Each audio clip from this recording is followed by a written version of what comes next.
Hello everybody, Cabal here once again with a Diablo 4 video, and I just wanted to talk to you guys about seasons and what you can do to prepare for them, and just seasons in general. I know there are a lot of concerns about you losing your character or your character being deleted, something like that, but I'm here to tell you that is not going to happen, although you will need to make a new character for seasons. You will need to make a new character every season, because you will only benefit from the season rewards and the season content whenever you make a new character. So you'll never lose those characters. Every character you make will go into what's called the Eternal Realm. And that's what we're playing on right now. The Eternal Realm is similar to games like PoE, where, for example, they have seasons, and every season in PoE you have to make a new character if you want to benefit from the seasonal things.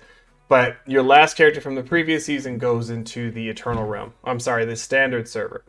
But you always have those characters. You'll never lose them unless you delete them. Or of course you make a hardcore character, which I will never be doing because I know I'll die constantly.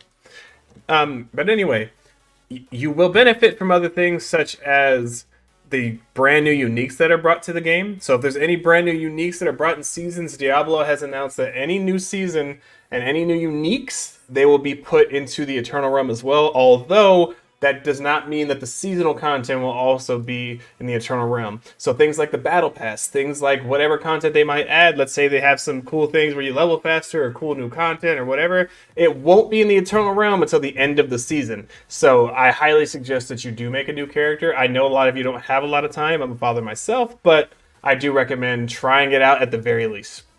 Now, some things you can do to prepare for the season right now, though, is, for one, the main thing you should be doing is trying to get all of your statues of Lilith and all these little guys around my whole map. I did this entire route in order to try to get every single one, and I am going to leave a link in the description below to a route that I found on Reddit. I don't quite remember their name, but I'd love to shout them out. But I'm gonna put the link in the bio so that way you guys can see. I'm sorry, the description, so you guys can see the route that I took, and they map it out pretty nicely. Start you at Kiovashad, and you'll end over here in the dry steppes once you're all done. And you just kind of follow it. If you already have some, just kind of look on the map, just do your best to follow, but it really is helpful when you're trying to get every single one. Now, the other thing you want to remember is you will be getting all the renown from these statues of Lilith as well. You'll be getting however much you'll get. I don't really know the exact number, but it'll be enough to get you all of the skill points, or the first skill point and the first potion. I do believe the Diablo team has announced that they will not be giving us the last three right here. So we will have to do things like uncovering waypoints. We'll have to do our strongholds again. I believe we'll have to do dungeons and side quests. But the map itself, they're going to remove the lack of fog of war for new characters. So if you've ever made a new character in this game, you'll notice that your map is completely blank, and all you have is the main cities like Kiovashad, right? But while we won't be getting the waypoints, we'll have to get the waypoints again, we will be getting the map. So if you unlocked a majority of the map, anything you have unlocked on your main character, or any character that you've unlocked the entire map on, it will be unlocked on a new character from now on. So that's a nice little benefit, and you'll still have the main city waypoints, so you can kind of get around a little easier. But I'm sure they'll go over that, or maybe for all we know, they might change that.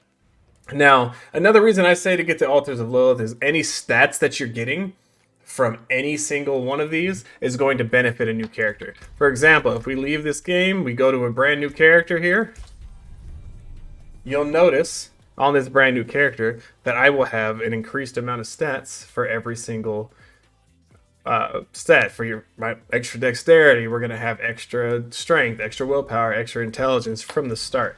So if you'll notice, each and every one of these, I'm getting 68 extra stat bonus strictly from our statues of Lilith. So it's highly recommended that you do get your statues done, because you will have a huge head start when it comes to the season one. And this is a free thing to do, and everyone benefits from it. But again, remember, you're only getting the potion, and you're only going to have enough renown for the first skill point. Now, if you have any other concerns about seasons, just let me know. Sorry. Just let me know if there's any other concerns about seasons. I'll be happy to answer any questions in the comments. But this is kind of the gist of it. There's not really too much because we don't know too much just yet, but I wanted to try to give you some peace of mind about your characters, and I wanted to give you a little bit of peace of mind as to certain things that none of us want to do again, because I'm sure none of you want to farm those statues of Lilith again or run around this map one more time. But again, for any of you that haven't finished, check the description below. I will gladly put the route that I took in there. Shout out to whoever made that. I forgot to even look at the name, but I do have the link.